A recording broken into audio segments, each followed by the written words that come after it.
So good evening, everybody. We'll make a start now, as I think most people have now entered. Just to give you a quick introduction to who we have tonight. My name's Laura Flynn and I'm a regional organiser for NAHT. I'll be facilitating the broadcast this evening. And we are also delighted to be joined by Laura Dole, who is NAHT Cymru Director. We also have Ruth Davis, who is President of NAHT Cymru and also National President of NAHT, and is a head teacher in Swansea. And we're also very pleased this evening to welcome the Minister for Education and Skills, Kirsty Williams. So I'll just start off with a little bit of housekeeping. First of all, the meeting tonight is being broadcast bilingually. So if you would like to access the broadcast in Welsh, please click on the interpretation button at the bottom of the screen and choose Chinese. And apologies once again that this is Chinese, but unfortunately there isn't a Welsh button, there isn't a Welsh channel to have, so we will you will be able to access it through clicking on the Chinese button, and we've got Stefan who is translating for us tonight. Second of all, we are very pleased to welcome all our NAHT members who may have joined us last week for our first broadcast, and we're delighted to welcome you again this evening, but also to any non-members of NAHT. This broadcast is being made available to everybody in the profession in Wales, and the Minister's very keen to take questions from all over the profession. So welcome to members of our sister trade unions, also parents, governors and other interested parties. Thank you very much for joining us. So we have 1,100 people joining us tonight, and it's going to be quite a busy question and answer session. If you would like to submit a question to the Minister, I ask you to please do so via the Q&A button at the bottom of the screen. Please take time to read the questions that have been submitted already. And if there is the same question or a similar question as to what you would like to ask, rather than submitting it again, we ask that you please vote for it by clicking on the thumbs up button. And we will take questions in order of popularity. And unfortunately, we won't have time to go through all the questions, but we will ensure that they are passed on to the Minister after this broadcast. So we will also be asking you to tweet around this broadcast tonight. The hashtag is Cymru COVID School Response. That's Cymru COVID School Response. And once again, we're just very delighted to welcome so many people from across Wales. But we want you to know, particularly for our NAHT members to know, that this is a broadcast for our members in Wales, but you have the support of the whole of NAHT nationally behind you. Paul Whiteman, who is our General Secretary, he was here for our briefing last week, which you will have seen him from. And although he is not going to come and speak on screen tonight, he is part of the audience listening in. I just wanted to pass on from him a message that NAHT members in Wales do have the full support of NAHT nationally to go with them. So how it's going to work tonight, just a quick run through. We'll start off hearing from Director of NAHT Cymru, Laura Dole, who will give an update from the past week, which will be mainly for our members. Then we'll move to the Minister, who will give a short introduction, a short address, but she very much wants to keep the majority of the content of her contribution to be question and answers from yourselves. And I can see already that we have 43 questions. So please do use the voting buttons, as we won't have time to go through all of those. So please, we will take them in order of popularity. We will also begin with some questions that have been submitted in advance. So thank you for those who have submitted in advance. We'll then hear from Ruth Davis, who is the President of NAHT Cymru. And then we'll have some closing remarks from the Minister and some closing remarks from Laura, NAHT Cymru Director. And then we will be finishing with the broadcast, and it will be available to watch tomorrow on NAHT's website, and we'll publicise that widely. So I think that's all from me. Like I said, hashtag Cymru COVID School Response, but I'll invite Laura Dole now to speak about an update for NAHT members. Thank you very much. Evening everyone, and thank you for joining us. Things have certainly changed since we last came together on Thursday. Many of you have contacted us, sent in your questions and concerns about how and when a return to school will happen. Well, now we know. For some of you, there will be a great sense of relief to finally have a roadmap to that new normal. Others will be anxious about returning in the next few weeks and what that will work and how that will work. Many of you will be worried about what will be expected of you and your teams going forward, but I know above all else, you will be keen to ensure that learners and staff have a safe and nurturing environment to come into. Now, what will that environment look like? I think it's fair to say that there will be some flexibility on how things will work, and we will hear more about that in a moment. For now, I want to reassure you all that NAHT continues to make your voice of its members heard. Last week, for those of you who were listening, I told you about our relationship with Welsh Government and how over the last few months we have been in talks over the school response to the pandemic. We have maintained a positive relationship, but also challenging the government on the points you have raised. A positive relationship is built on being honest with each other. That does not mean holding back our views when it comes to the decisions the government is making on education. Any relationship worth maintaining must accept robust challenge on both sides. And I hope the Minister will agree that through those challenging conversations, we have worked well together to support schools, their learners and the communities they serve.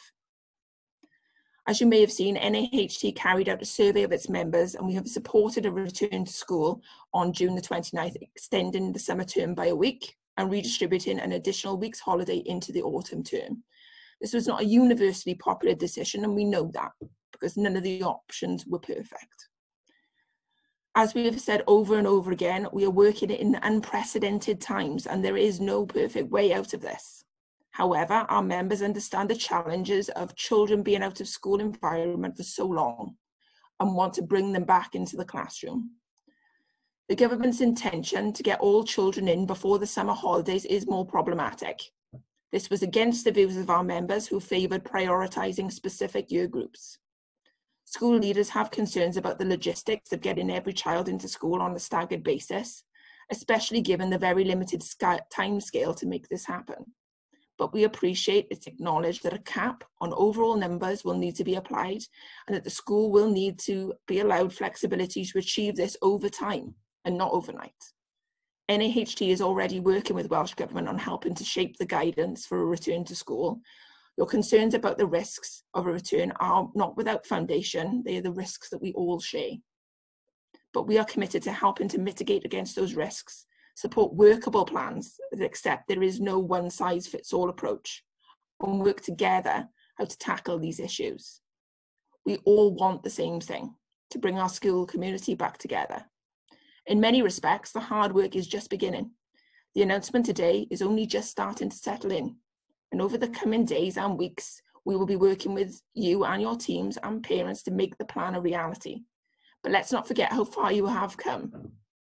What we thought would never be possible a few months ago has become possible. As a profession, you have worked tremendously hard. As a parent, I've seen what has been achieved at my daughter's school, and it is truly amazing. You were all truly amazing. I've said this many times that as teachers, you have never stopped teaching and your efforts have not gone unnoticed.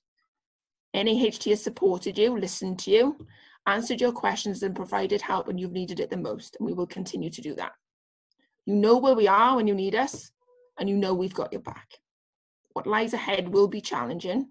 We will no doubt disagree and from time to time struggle with what needs to be done, but NAHT will continue to work through your concerns with Welsh Government and the local authority employers.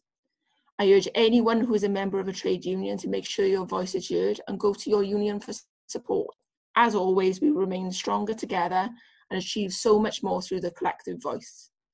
I want to add my thanks to the Minister for joining us this evening, as I know she has endured a grueling schedule today, but she is keen to take up our invite to speak to you in person. She knows you have some difficult questions for her, but wants the opportunity to address your concerns. And as always, we welcome her time and her willingness to listen to the profession. Thank you. Thank you very much, Laura, for that introduction and those comments. And once again, yes, thank you very much to the Minister for joining us this evening. It has been a bit of a busy day. She may have had a bit on today, but we are incredibly grateful for her time this evening and her willingness to engage with the profession through taking part in this webinar. So I'll now invite the Minister to first of all make a short address to you, to give you a few words, and then we will start with the questions. First of all, questions that have come in advance from our members who kindly sent them in advance, and then we will get through as many of the 120 questions as there are currently. I think we might not get through all of them, but we'll get through as many as we can in order of popularity. And we've just hit 1,200 people in attendance tonight, so that's wonderful. So I'll now invite the Minister to please come forward, and thank you very much again for your time.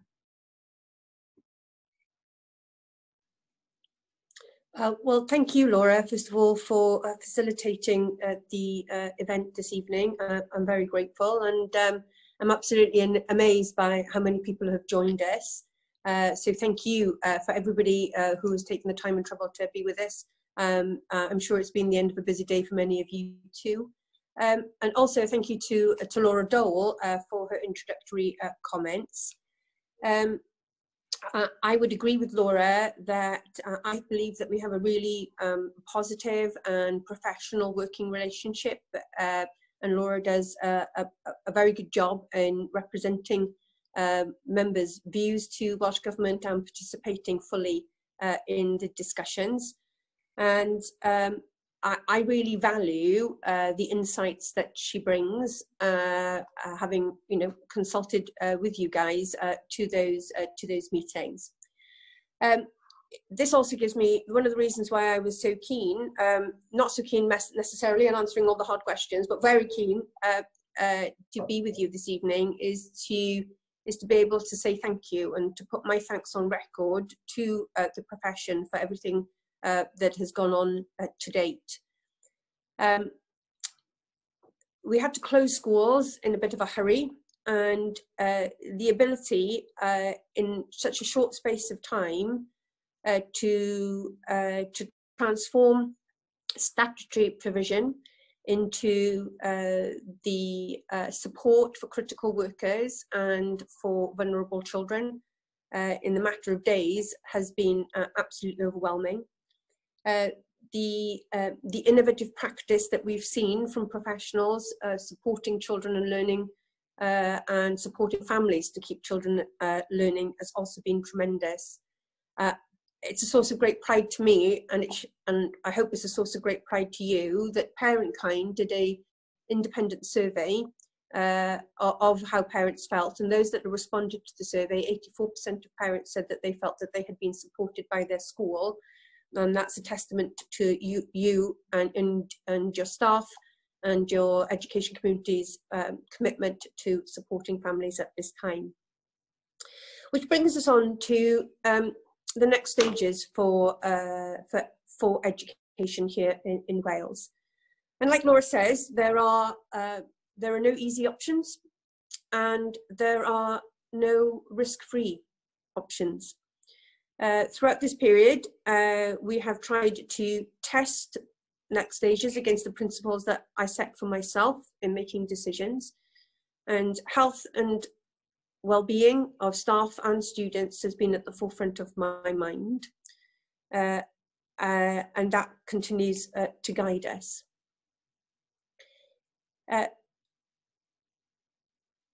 We've been 77 days since we closed school for statutory purposes, and by any stretch of the imagination, that's a long time to be out of school. And given the evidence presented to me, there was a space created to be able to provide more children with an opportunity for some face-to-face contact. And I felt in that position, we had to take that opportunity.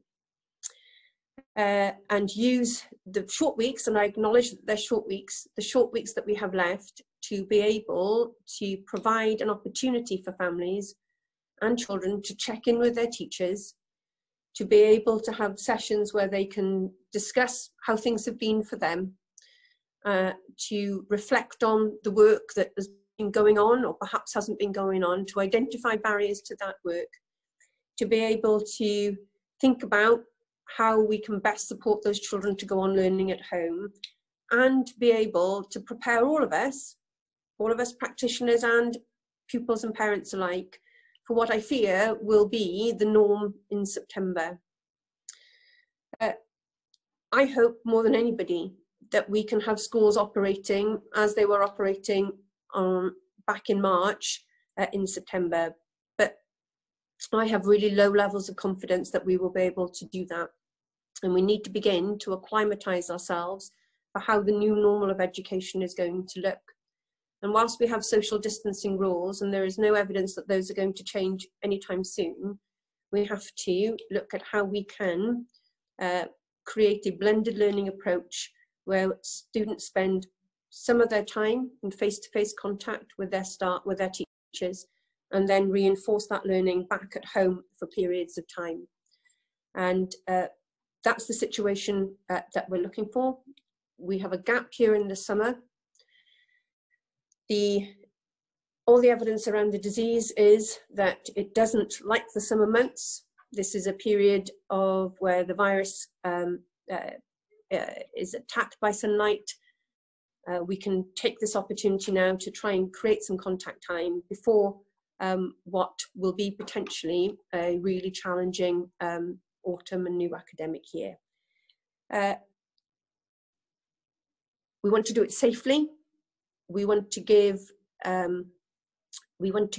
leeway to leaders like yourself to be able to adapt national guidance to your individual settings. You know your cohorts best of all. You know who are the children that you need to give extra support to and sessions to. You will know those that perhaps need less face time. But hopefully by working together, we can, over the next, when we get to June the 29th, create 4 weeks of something that is really meaningful in terms of children's well-being, their ability to make connections with their existing teachers, maybe meet new teachers for the following academic year, be able to have some limited time with some of their classmates, and to begin to plan for what the new normal looks like. But I know that you've got loads of questions. I apologise, I don't know whether I'm going to be able to get through 140 something. What I have learnt during this period is for every answer that I give, that elicits another 10 questions, but I will do my very best to answer the ones that, as many as we can this evening. Thank you. Diolch yn fawr.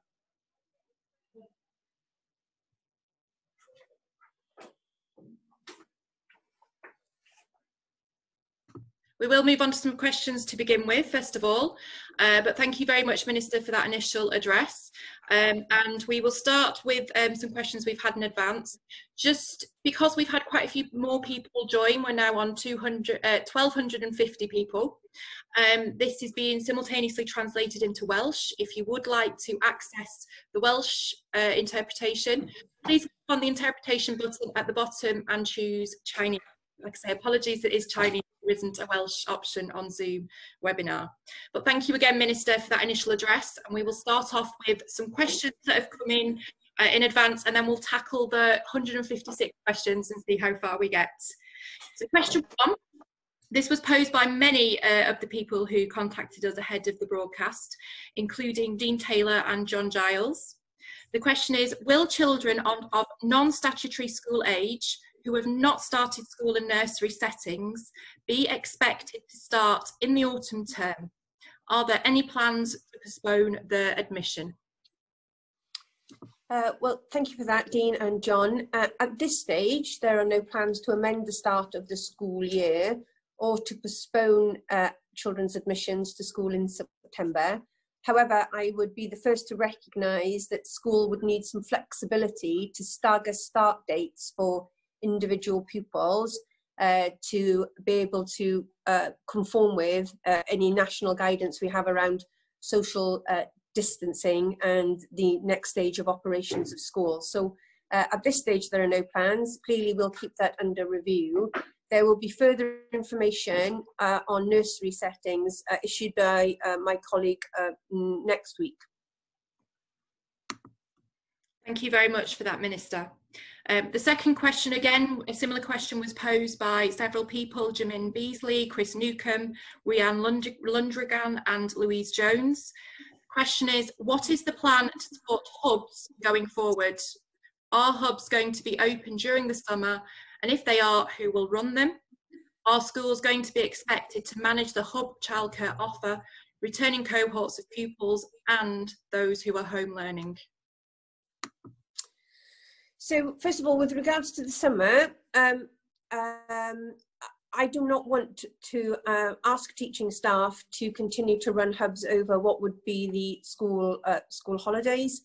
I think staff are entitled to, and they need that break. And we are in discussions with local authorities to map out alternative arrangements over what would be the school holiday. It would be, we need to find a mechanism of, first of all, identifying demand, but you guys know how that is probably working in your hubs at the moment, about what the level of demand would be over the summer. But even though school buildings may be used, and you'll be aware in some parts of Wales, our food and fund schemes run out of a school, but it is other professionals that are asked to provide those activities. So at this stage, we'll be asking, and we're working with local authorities to provide some support for critical worker children, but I do not anticipate that that will be the responsibility of teachers. People need a break. With regards to the next phase of hubs, hubs will continue in their current mode until the 29th. On the 29th, our expectation is that those children who have been attending hubs would return to their home school. And that would have to be that need and that cohort of children would have to be factored in first, and then additional cohorts for children that were being brought in for their check-ins would have to be above and beyond that, recognizing that individual institutions will have a limit on how many children they can safely work with at any one time. But certainly we would not want to see, at the very, very, very highest range, we wouldn't want to see any more than a third of children at any one time, but recognising there will be a whole range, but we certainly wouldn't want it to go above that. But those children would have to be factored in first, and then the rest of the cohort fitted in around those demands.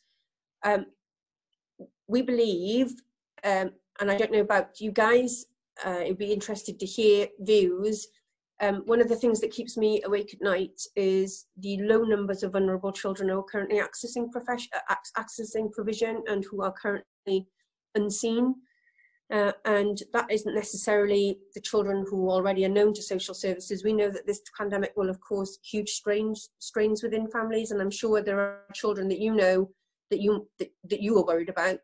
And we know that for vulnerable families, they are more likely, we believe, to go back into school if it is to a building they know and working with a set of professionals that they know and that they trust and already have a relationship with. Thank you very much for that, Minister. The next question is a similar question asked by Elizabeth Charles and Catherine Morgan. What will happen to those school staff who have holidays booked during what would have been the first week of the school summer holidays? Will they be expected to cancel and to come into school? Gosh, well, the prospect of a holiday would feel amazing, doesn't it? Where any member of staff, any member of school staff that had already booked a holiday and would be able to take that up, and of course depending on what kind of holidays you booked, there's a whole question mark about that, but is able to take it up, we would not expect that person to cancel their holiday and go into work. Thank you very much for that response. The next question was from Alison.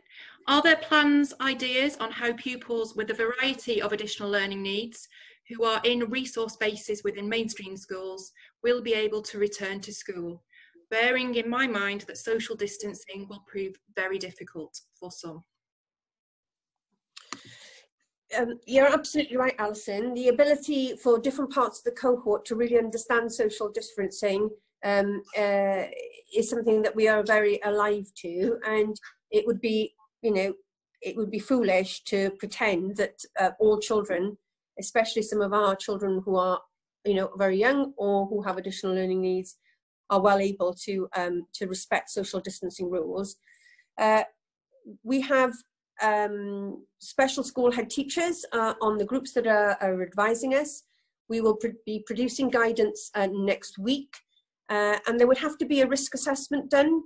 So if for some children actually, you know, the risks were too great, then we would need to provide the check-in in a different way, or we would need to take a different approach to some students if we felt that there was a risk to them and a risk to staff. And we'll set out some further detail in terms of the guidance next week. The guidance is being developed in conjunction with your union reps. They're feeding into that. We want to make it as good as it should be and it needs to be. You know, and risk assessments are going to be an important part of that. Of course, we're learning from the experience. Lots of you will have experience of hub schools already, including hub schools in some of our very specialist, in the very specialist end of some of our provision. So we have a good basis to understand how we can mitigate the risks as much as possible. Thank you very much, Minister. The next question is from Elizabeth Prescott. She asks, will children be taught in bubbles, like in England? Will the teachers be expected to teach one group of children only or multiple groups of children over a number of days? If so, there are implications for transmitting the virus, and if not, schools may need many more teachers if many children choose to return. How will this be managed? Well, alongside my announcement today, we have published a paper from our COVID-19 Technical Advisory Group that represents the very latest understanding of the virus with respects to children and education. And I hope people will have the opportunity to have a look at it. We don't know everything yet about the role of transmission, the role of children in transmission. What we do know, thankfully, is that children tend to be less unwell if they catch the disease. But we also know that that our very youngest children are the ones we just talked about. It sometimes can be the ones that are most difficult to understand some of the social distancing rules. So we would want to explore with head teachers the most practical ways of managing risk within the setting. What's also important as part of the announcement today is that we need to have a better understanding of, again, how the disease works in these settings. So teachers and school staff of all kinds, and it's my mistake, I should have made that clearer earlier on today, because I know it's caused some upset in some of the unions that support teaching, that those that have been working in the hubs will be priority for our new antibody testing regime, which will give us a better idea about how being exposed to children actually has led to whether people have a higher prevalence of the disease or not. And as that's rolled out, teachers and support staff will be an important part of that. We need to minimise contacts between staff and children to manage that risk as much as we possibly can, and we need to work together to find a staffing structure that manages that risk as much as possible.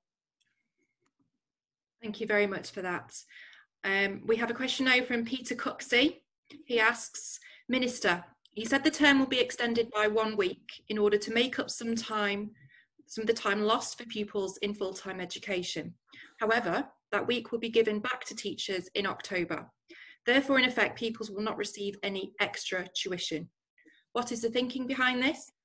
Aren't things likely to be better by October anyway, therefore making it worse for pupils potentially, as they will miss a week in October when things could be more normal by then? Well, Peter, I really hope that things will be better in October, but the latest advice that we have from scientists looking at the virus is that we should be prepared for a resurgence of the virus in the autumn. And so by beginning the week now in July, that is the time where we can get some face time, where we are uncertain as to how much face time we will be able to deliver in the autumn. We need to take the opportunity of the summer, whether that be the summer meaning July, or you'll be aware we had discussions with your union colleagues about the summer being August. So we need to take advantage of the time when we think the disease will be at its lowest, because the advice that we're receiving is that we could see a resurgence, and we may be in a position of having to introduce significant lockdown measures later on in the autumn. I hope the scientists are wrong. My goodness me, I hope they are. But our thinking is that we need to maximise the time now and minimise the time when there could be the potential for further whole-scale disruption to learning. And we also need to create some fire breaks in the system. So we'll have 4 weeks now, and we'll be able to manage the risk for the 4 weeks, and then we'll have a natural break where, you know, whether those contacts are broken again. And then again, by having a longer period of the 2 weeks in the October half term, that creates a bit of a fire break as well, should we need to do that for managing the disease. So Peter, I hope you're right. I really hope you're right that things will be better in October. The advice that we're getting is that we could be at that stage heading into maybe a period where we would have to look at locking down again, depending on the disease. Thank you very much for that, Minister. We'll now move to the questions that you have submitted this evening. We've got 176 and we've got about 15 minutes, so I doubt we'll get through all of them, but we'll do our best to get through as many as possible. Please continue to vote now for which ones you would like to be asked. I will jump over any questions which have already been asked by the questions that I've just posed to the Minister, but we will go through them in order of popularity. And just to reiterate, the Q&A box at the bottom is where the questions are. There is a chat box where you can chat to other people, and there's some of my colleagues who are there to answer any questions or support you there. And you can also access this broadcast in Welsh by clicking on the interpretation button at the bottom and choosing Chinese. Okay, Minister, so the most popular question we have, which is right at the top, and it's got 380 votes. If teachers are in full time with different pupils in their class, who takes over the home learning contact? And that is from Judith Edwards. Yep, you're right. That's one of the really challenging logistical questions, because we have to be able to manage both processes with some contact time, as well as then continuing to support our online learning. So there's a balance to be struck. If we look at some of the structures that have already come forward from some head teachers, they're looking at maybe operating a four-day week with a day in the middle to be able to do a deep clean of the school and to be able to plan some of the digital learning. Obviously, there will be professionals who cannot go back to work because they are shielded, and we have no expectation that those individuals can go back to the classroom at this time. But again, that doesn't mean, and I know many of them are already working really hard on supporting online learning. So it's about a flexible use of resources, of human resources, to be able to respond to that need.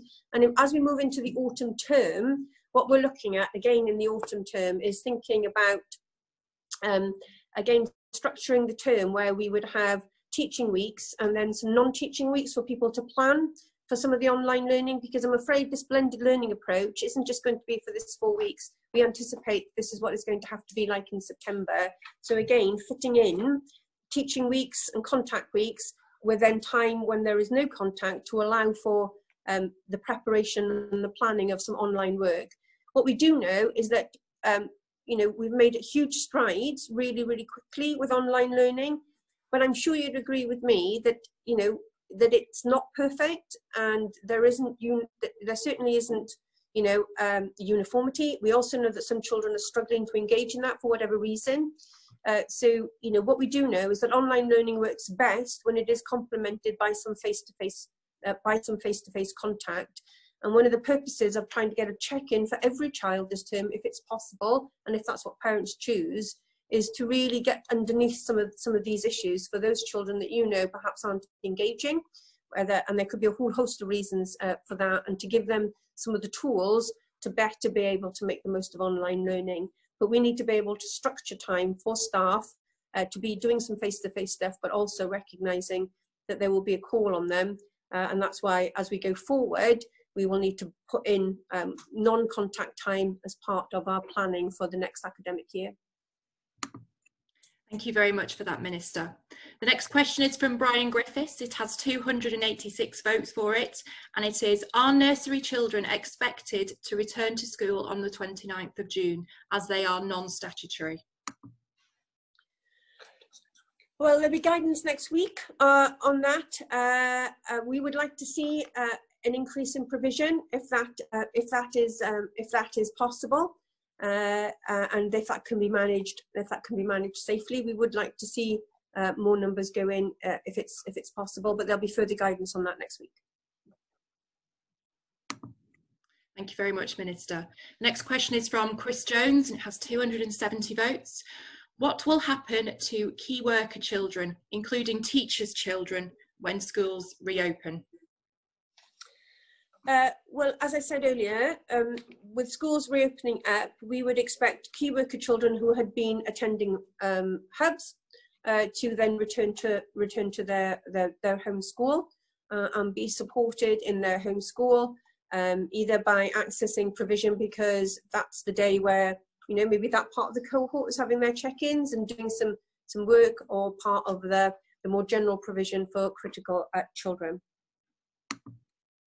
Thank you for that. The next question is from Hannah Wood with 267 votes. Will PPE be provided, and will all staff be given an antibody test?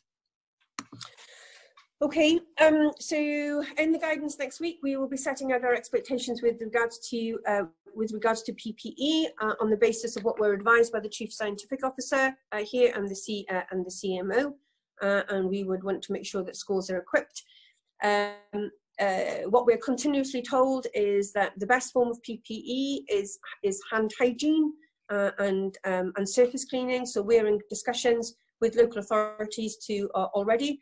ADU have been given, all directors of local authorities were given a number of weeks ago a checklist that they should be working through, so that if we were in a position to plan for more children going back to school, that some of those planning and some of those issues have been addressed. And we're looking to do what we can to support them financially if they need financial support, or central procurement if they need help with that. But PPE issues will be addressed in the guidance next week. Sorry, there was a second part of that question. I should have written it down. Was there a bit I didn't answer? I don't want to be accused of deliberately not answering. I'm just trying to find it. Apologies. No, my fault. Will all staff be given an antibody test? Oh, right.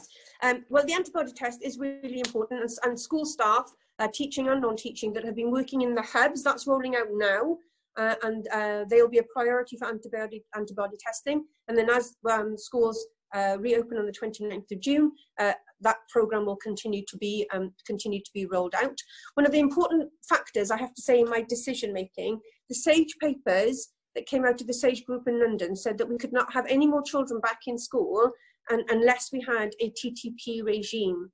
And of course, they were critical about having more people back in school before TTP was up and running. We will have had a month's worth of TTP up and running before we're seeing some more of our children go back to school. And that's been an important part of our thinking, is that we certainly couldn't do something until we'd had a number of weeks of that system. It's happening now. In some local authorities, actually, it was happening before as pilots, but the national scheme is up and running, and we will have a month's worth of that before we see any more children go back to school. But antibody testing, teaching and teaching support staff and school staff will be a priority for that. Those that have been currently working in the hubs, and that will roll forward. Thank you very much. The next question I have is from Tamsin Waterson. Will advice for head teachers regarding their vulnerable and extremely vulnerable staff and whether they should be going back into school be made explicit in the guidance? Many HR departments have left it up to the members of staff themselves to decide whether to work in school or not. Yes, I can be absolutely clear now. If a member of staff is in receipt of a shielding letter, they should not return to work. Obviously, they can work from home, because just because you've got a shielding letter doesn't mean that you are incapacitated and you can't work. And I can think of some amazing head teachers actually that have got shielding letters and are doing an amazing job, a job from home. But those in receipt of a shielding letter should not go back, and we will provide further guidance next week. But for the shielded group, definitely not to go back into the workplace at this time. Thank you, Minister. Can I just take you back to an earlier question and just ask you specifically on the point of teachers as key workers, and what do you expect to happen to the children of teachers during this time? Are they to go to hub provision? Is there a possibility that they could go to the school that the teacher teaches at? How do you see specifically the children of teachers being treated in this situation? Well, obviously, that's for each parent to decide what is best for their particular child, and I would accept that there is some flexibility around that. If members came back and said they wanted some flexibility around being able to take their child with them to their school, then I think we can certainly have a conversation about some flexibility around that. If they did not want them to go back to that, what is their usual school. Thank you very much, Minister. I have a question from Danielle.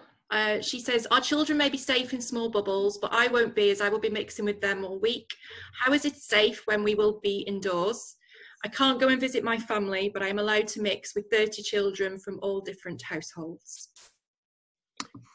Okay, well, the first thing to say is, we will be 3.5 weeks further down the line in this pandemic by the time we're asking schools to open up for critical workers and vulnerable children in their own schools, and to begin to offer all children an opportunity to check in. Nobody can say that we'll be able to create a 100% safe environment. If we're waiting for that, then we're going to have no more children accessing some face-to-face contact until we have a vaccine. And we know from the experience of running the hubs that we can mitigate the risk, and we need to continue to mitigate that risk as much as we possibly can. And we will take all the precautions necessary to make that environment as safe as it can be, and there will need to be a risk assessment done for each individual setting. Thank you very much, Minister. A question from Lisa. Who is going to be cleaning everything between every child, including the toilets? Yeah, well, the guidance next week will address the issue of cleaning. It's going to be a really important part of making the environment as safe as possible. And as I said earlier, we're in discussions with the WLGA and the local authorities to make sure that they have got everything that they need. One of the really important things, again, about creating this 3.5 weeks and not expecting people to change things overnight, is that we will need to make sure that staff caretakers and cleaning staff, as well as professionals, who have got teaching roles, are well equipped and well acquainted with the guidance, and they know what to do, and there are very clear expectations about what people should do and shouldn't do, and that's what we're working on at the moment in terms of the guidance. But cleaning obviously is going to be a very important part of keeping the environment safe as possible, and that will be spelt out in guidance next week. Thank you for that. And this will be the last question for the Minister this evening. How do you propose that teachers with a child under the age of 3 return to school when the child is usually under the care of a grandparent? And that is from Natalie Williams.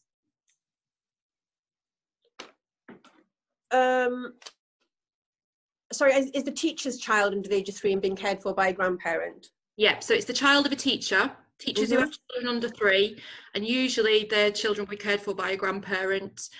Where should they be cared for now if they can't be cared for by a grandparent?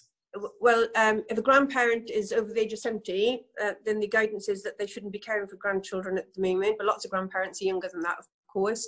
If grandparents who are able to care for their grandchildren aren't able to do so for whatever reason, then the childcare needs of critical workers can be met either in an educational setting or in a non-maintained setting. So throughout this period, we've had critical workers accessing free childcare actually in our non-mainstream settings that we've been able to keep open. So there will be an opportunity to avail yourself of that particular facility. Okay, thank you. And I think there's the particular thing about how teachers are allowed to mix with children from other families, but they're not allowed to mix with their own families, if that's still the case, and if children can't go to grandparents because they're not allowed to be mixing with their families.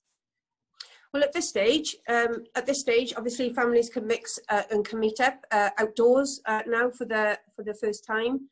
Who knows where we will be at the next stage of the review, and whether there are further things that could be changed with regards to that.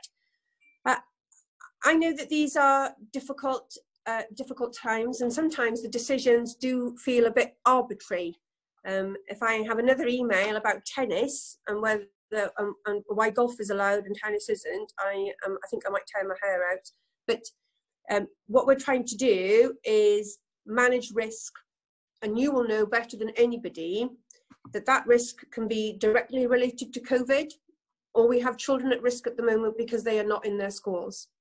And that risk could be very real in terms of actual harm to those children who haven't been seen, or it could be harm that is unseen, the emotional impact on children of this crisis, and the ability to allow as many children as possible, practically and safely as possible, to check in with teachers ahead of the next term, I think is trying to balance both the direct risk of COVID with the risk of some children not have stepped into a school for something like 6 months, and the impact and the risk that brings to those children.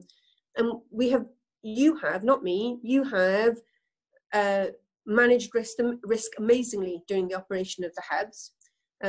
You know, almost a quarter of schools in Wales have been open throughout this period, and I appreciate the numbers have been low. And this week, I know that we've had to see, for instance, in RCT, they've had to open up another 12 hubs because the demand has been so great. So we do know that we can manage these situations safely, as long as we work together to create a set of guidance that allows us to do that, and we give time over the next 3.5 weeks to get that right. But until we get a vaccine or an antiviral, we're going to have to find new ways of minimizing risk and living and delivering education alongside the presence of coronavirus. There aren't any easy options, and I'm grateful, even though there are concerns, and I recognize those, that your union is willing to sit down and do the hard work and do the hard yards with us around how we can create that environment to make it as safe as possible, and to provide children with check-ins before the summer holidays. And I'm really grateful, genuinely grateful for that spirit of cooperation that exists. Thank you. Thank you. And apologies, I did say that was going to be the last question, but I'm just going to follow up on a specific point from a previous one, sorry.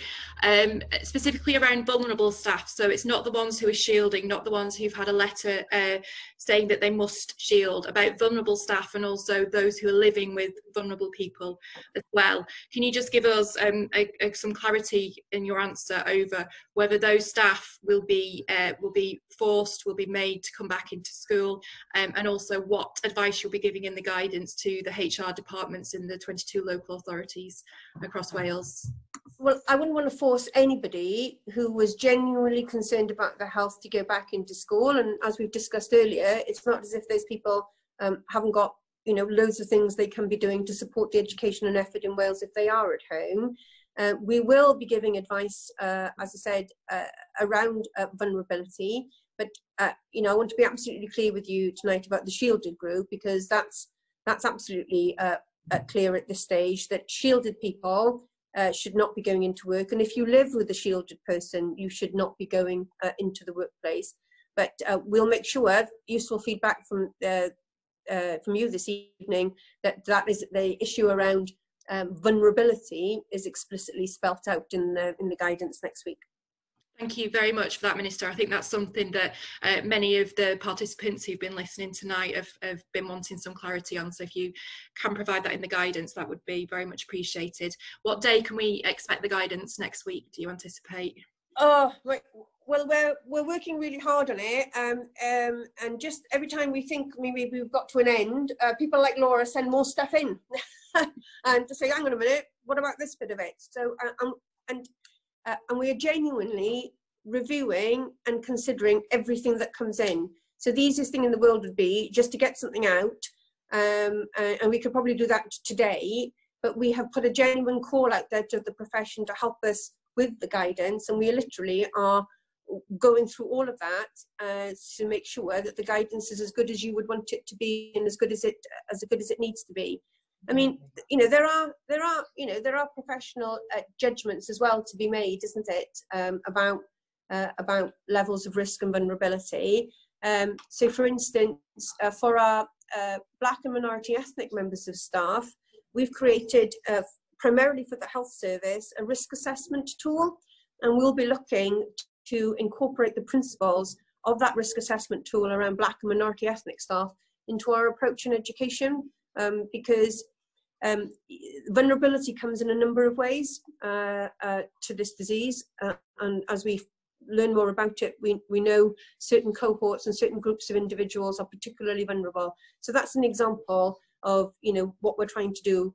The work started over in the health service, but we'll be transferring that. We'll be transferring that into our work. But the guidance will be published probably not earlier than Wednesday, but we'll hope to get it out as quickly as possible.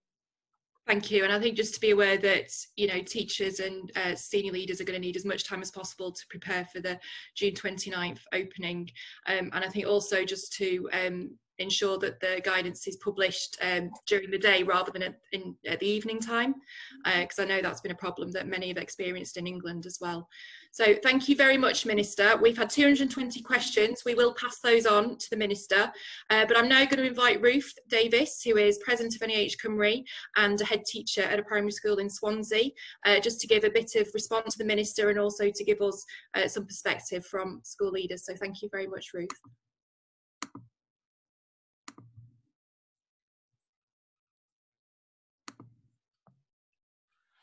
Good evening. Thank you, Minister. Yes, we are living with unprecedented levels of risk. I think we're all aware that schools have never lived with no risk, but are clearly living with a heightened level of risk now. These are obviously unprecedented times with unprecedented levels of risk, and risk which affects us all. And I think that has come through clearly in terms of the concerns that have been transmitted through our questions this evening. But unprecedented times call for more interaction, consultation, engagement, more talk, not less. And so, Minister, we really do thank you for taking the time to speak directly with the profession in the way that you have done this evening. And as we move into the next phase, and all that that holds for us, we really hope that this is the start of the conversation and not the end of it. And we thank you for the work that you and your teams continue to undertake on our behalf. For all of us, nearly 3 months ago now, our collective world seemingly fell apart. Plans were turned upside down, and overnight we were presented with a new norm which was alien in every way, alien to our instincts, to our experience base, and to our sensitivities. And as the world fell apart, real need burgeoned both within and, just as importantly, beyond the school walls. A welfare plan was needed, the likes of which hadn't been seen for generations, and school leaders stepped in to make it happen, all whilst launching brand new online learning platforms and volunteering to run childcare settings as well. So before we start talking about the next phase plans, I just want to take this opportunity to thank you all for the magnificent effort shown over the last 3 incredibly stressful, demanding months. What you've achieved on behalf of our lovely learners, both individually and collectively, is nothing short of phenomenal. I don't think I've ever been prouder of the profession that I'm so privileged to be part of. So, as we move into the next phase, then what have we learned? Well, for one, that schools were never just about education after all. We knew that, but the wider community has been reminded. We've learned that we have to keep talking if we're going to get these plans right. And the right plan won't just appear overnight. It's my guess they'll always be work in progress, because they will need to remain responsive to the rapidly changing scenarios that we find ourselves in. And lastly, we've learned of the power of a good plan to challenge and even turn around the most testing of situations. The next phase will require us to hold fast to the principles that we already know and to remain open to adaptations, whatever those might be, as we move on ahead. And let's be clear, we still don't know what the new normal looks like. We don't know how long the phased return will last or what the new risks are that might yet emerge. Whatever the challenges though, and there will be many on top of the challenges that we've already faced, we owe it to this generation of learners to do all we can to safely and effectively get these children and young people back into something approaching the schools they once knew. We believe that because this generation of learners truly matters to us. This won't happen overnight, and families will need to be supported to adapt to a phased and gradual return over time. How long over time? We can't be sure, which is why it is so important for schools to be able to sustain this ongoing dialogue with Welsh Government. On your behalf, I would like to take the opportunity to thank Kirsty again for being so ready to join us with us this evening, which is at the end of a very busy day for you, Minister, and most importantly, for engaging so openly and positively with the discussions. We may not have yet found the answers to all the questions. We may not agree on everything, and there are undoubtedly challenging times ahead, particularly for school leaders who will be responsible for making these key decisions. But we are reassured by tonight's discussion opportunity and the promise of continued dialogue. Diolch yn fawr. Thank you very much, Ruth. I'd just like to invite the Minister if you have any final comments in summation just before we finish tonight. I just want to reflect on something that Ruth said. You know,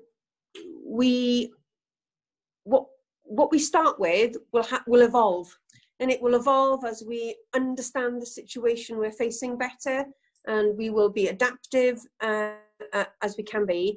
But I feel confident that we can really move forward, because just like you said, the profession has moved mountains already. It has been incredibly innovative already in this crisis. It has stepped up to the plate, and like you, I just want to say I feel really proud of everything that the teaching profession has achieved, and I just hope at the end of this that I detect a newfound respect for the profession amongst the general public. I think people have to truly realise what skillful individuals teachers are, and it's not an easy job. It's a rewarding job, but it's not an easy one. And I just hope we can hang on to that wider new respect for the profession as we move forward. But like you, I'm incredibly proud, and I just want to keep working together with you, because by working together we can solve these really wicked problems that we're facing. And if we keep the children at the forefront of our mind, which I know you do, and if we put them first and always, then we won't go far wrong. Thank you very much, Minister. Laura, have you got any final thoughts you'd like to share with us in summation? Yes, I suppose, wow, a lot of information to take in, and we'd like to thank the Minister for her openness and her honesty, and for listening to the profession. Let's face it, our colleagues over the border, or any of those who are listening, will agree that that is not always the case. And they will be looking to us in envy of the conversations that we're able to have openly with Welsh Government. The guidance is going to be critical. I think that has been a theme running through the question and answer session, specifically around issues to do with social distancing, hygiene measures. The guidance will come out from Welsh Government, but of course the proof of the pudding will be in the eating, in terms of how local authority employers interpret that guidance. And I would like to assure any NAHT members that are listening to this evening, that NAHT Cymru is geared up for those challenging conversations with the local authority employers to ensure that the profession that's being listened to by the government is also listened to by the employers themselves. Thank you. Thank you very much, Laura. And thank you very much to all three of our panellists tonight, to Ruth, to Laura, and I think particular thanks to the Minister, as we've said several times, giving up her evening after what has been possibly one of the busiest days of what has been an incredibly busy period for her and for all of us. Thank you to the 1,300 of you who have joined us this evening, over 1,300, giving up your evening as well. We hope you found it informative and useful and an opportunity to engage with the Minister. Apologies we couldn't get through all the questions, 226 of them, but we will pass them on to the Minister so she does get a flavour of the kind of issues that are really important to you, the members of the profession, that can feed into the guidance going forward. NAHT, if you are an NAHT member, we're regularly updating our frequently asked questions, which you can access on our website, which will hopefully answer some of your questions, and we'll be responding to the guidance coming out from the Welsh Government next week. We also have our specialist advice line, the number of which is on the NAHT website, which you can access to get some specific individual support if you do need that. You will be able to watch this recording tomorrow. It will be on the NAHT website, and we will tweet from Cymru NAHT on Twitter as to exactly where that is, and we will let members know as well. We have lots of future briefings coming forward, but I just want to highlight one that NAHT is running tomorrow evening, which is specifically for members in special schools and alternative provision. That is via on Crowdcast. Hopefully one of my colleagues will be putting the link to register into the chat room just now, but you are very welcome to join us for that, and that is open to non-members of NAHT as well as members of NAHT. And finally, just to surmise, and I'm really pleased that the Minister has mentioned several times tonight how she's been engaging with unions. I think now more than ever over the last few months, we've all seen the value of being a member of a trade union. We're very pleased to welcome members from our sister trade unions here this evening, and whichever union you're a part of, or if you're not a part of a union, whichever union you may choose to join, whichever's the right one for you, we just encourage you to be a part of a union, because we are stronger together, and particularly in times of crisis, more so than ever more. So thank you again from us. We will hopefully be running more broadcasts, especially for NAHT Cymru, so please do look out for that on our Twitter feed at Cymru NAHT, and also through your email address. But thank you again to all our panellists and all of you who've attended this evening, and we hope you'll be able to watch it again tomorrow or share it with colleagues. But for now, thank you very much. Good evening, and Nosta. Nosta.